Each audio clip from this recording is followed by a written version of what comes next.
The 25th sees the start of the main ground assault as part of Operation Cobra, the American breakout to the south. We saw the last-minute cancellation yesterday, as well as some bombing by bombers that didn't get the word. That caused a lot of confusion on the ground and almost led to the 7th Corps commander, General Collins, just saying go ahead and execute as planned, but it was pushed 24 hours, and the initial bombardment of over 1,500 B-17s and MiG-24s, dropping 3,300 tons of bombs within this box depicted on the map, commenced on the morning of the 25th. These were augmented by, it says here I'm going by Breakout and Pursuit, and you can find this at the link in the video description, and then in that forum post, just go to the U.S. Army Air Forces section. But it says that in addition to the heavy bombers, over 380 medium bombers dropped over 650 tons, and then in groups of 4, over 550 fighter bombers, mostly P-47s, dropped more than 200 tons of bombs and a large amount of napalm.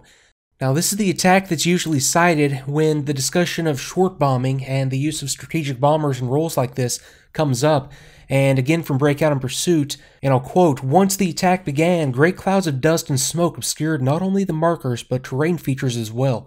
Furthermore, the red smoke of artillery markers could hardly be distinguished from shell and bomb bursts, and from the muzzle flashes of American and German artillery. And as a result of this, a lot of the bombing fell long to the south or to the west, but there were some bombers that dropped short onto the U.S. positions, causing, both today and the previous day, over 900 U.S. casualties, with General Eisenhower resolving that he would never again use heavy bombers in a tactical role, although, as it notes in the footnote, he later did change his mind on that. The effect of the bombing itself on the Germans defending the area was a mixed bag. It didn't have the effect that the ground commanders were expecting going in, of it just damaging everything and killing or wounding every German troop within this saturation area, but the effect on morale and the effect of disorganization that this sowed did, with the benefit of hindsight and getting the German perspective on the war, this bombardment, for all its flaws, is still considered to be one of the keys of the breakout.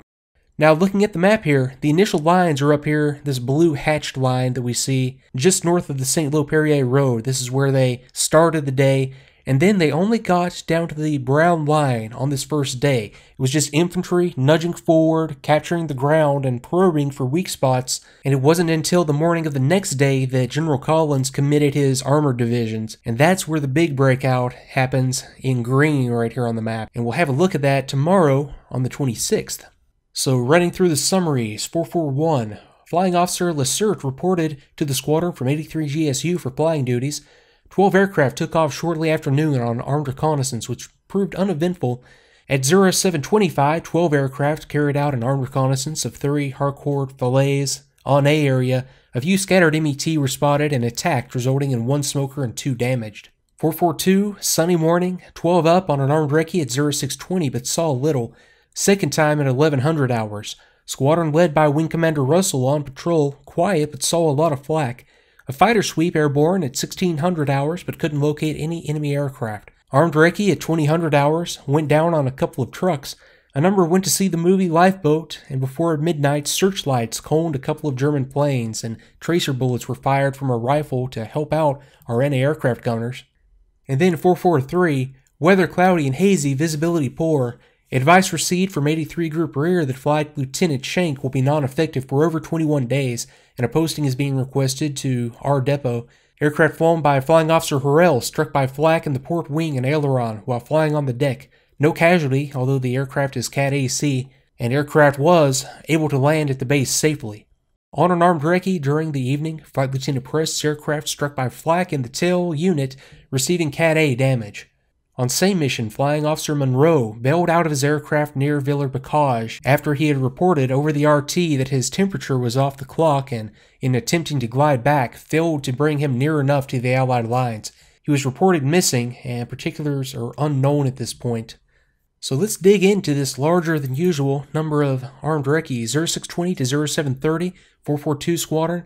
Weather fair and proving uneventful.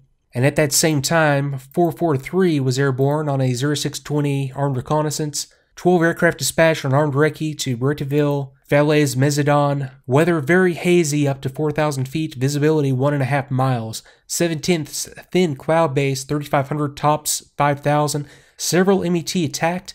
claiming 3 flamers, and then 1 tank moving west at Quebec 8199 damaged, intense, accurate, light flak from Mazedon. And I checked imagery at that exact location of the tank. I guess I'll zoom in here just to the exact location here, and this is the coordinate that it was calling out. Just a single tank moving west along this little farm road. Now just after that, 0725 to 0845 armed recce by 441, and this is scattered MET seen in attack resulting in 1 smoker and 2 damaged, followed by a 442 squadron patrol at 1020, weather good, uneventful. 443 armed recce 1215 to 1325, 30 hardcore, flare, Argenton, St. Pierre, Sir Dives, no MET seen on the roads, patrol carried out at 4 to 5,000 feet. Aircraft flown by Flying Officer Harrell struck by flak over Tiberville while on the deck, damaged the port wing and aileron, and Cat AC for that aircraft. No injuries to Flying Officer Harrell, and he was able to land his aircraft safely at base. Accurate, moderate, light flak east of Lasso, inaccurate, moderate, heavy flak north of Mazedon, and weather was fair and hazy, 10/10 cloud at 10,000 feet, so they stayed down below the cloud deck, as they usually do on these armed reconnaissance flights. And 441's up again, armed reconnaissance and sweep, uneventful, followed by a fighter sweep by 442 at 1555, uneventful, same weather as before, and then armed reconnaissance 443. And this is 1800 to 1900, 12 aircraft dispatched on armed reconnaissance, scattered MET seen and attacked, 1 flamer claimed. Aircraft flown by Flight Lieutenant Prest struck by flak in the tail unit and suffered Cat A damage, and Flying Officer Monroe missing after this mission, having bailed out of his aircraft at 1,500 feet, 4 miles east of Villers-Bocage, and he attempted to glide back to base and was unable to make it. Flying Officer Foster saw him touch the ground on the edge of a wood, but nothing further is known of him. Accurate, intense, heavy, and light flak thrown up from Mazedon, Falaise, Condé, Vire. Everywhere along the route had a heavy flak, more than has been reported, clearly more in general on this day than has been recorded on the days leading up to this. 10/10 cloud at 8,000 feet and visibility fair.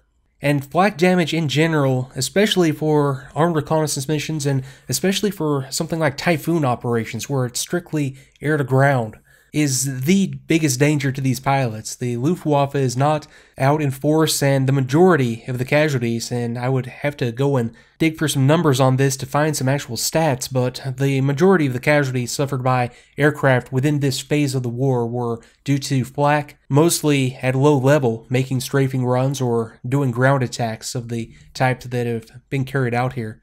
Now let me press on to the last mission. I'll come back to Flying Officer Monroe's location there. I'll look around for some imagery. So 2010 to 2110 is an armed reconnaissance by 442, last mission of the day, and that's going to be to Point L'Evêque, Lisso, Argenton, Falaise. 4 tanks seen, 1 attacked and left smoking. In addition, 3 MET were left flaming and 1 smoking, weather same. Okay, I'm back and I found some imagery of the right general location. This is Villers-Bocage right here, and a wood 4 miles east of Villers-Bocage. Could be anywhere out here in this general area. A pretty good candidate, however, is right here. This small wood that we can see, he would have bailed out knowing that he couldn't glide all the way back to the lines and parachute down into this location. Now this is an 8 August photo, and this location, when this photo was taken, would have just have been captured by the British, and I would suspect that this is still leftover German activity right here, just a half mile from that location. So I had no doubt to begin with that he would have been captured bailing out in this area, but probably, if this is the location, captured by whoever was right here. Now luckily, and I got some high-res imagery for this little spot, that sure to me looks like a cross marking a field hospital. It's so hard to tell in this imagery. The imagery that the analysts would have been working with at the time would have been higher resolution than this, only really limited by the film grain. They would also have the benefit of being able to put images taken from different angles down side by side, and then looking through a device. The name of the device is escaping me right now. I'll throw up a photo of what it looks like. But putting those images side by side, get a stereoscopic effect and be able to pick out details in 3D and be able to tell if this is, for example, a flat feature on the ground or bales of hay or something just stacked in an interesting way. And that's how they could also pick out what's real and what's a decoy. You might have something, for example, right here. It looks like a couple of buildings to me, but it could just be just something laid down on the ground flat to make it look like something is there as a decoy for the real location that might be, hidden in an orchard or something. So with luck, he turned out okay. I actually haven't followed through and found out what did happen to Flying Officer Monroe, but we're going to find out as we go here. So I'm going to wrap it up for today and move on to the 26th. So thanks again for watching, and I'll see you next time.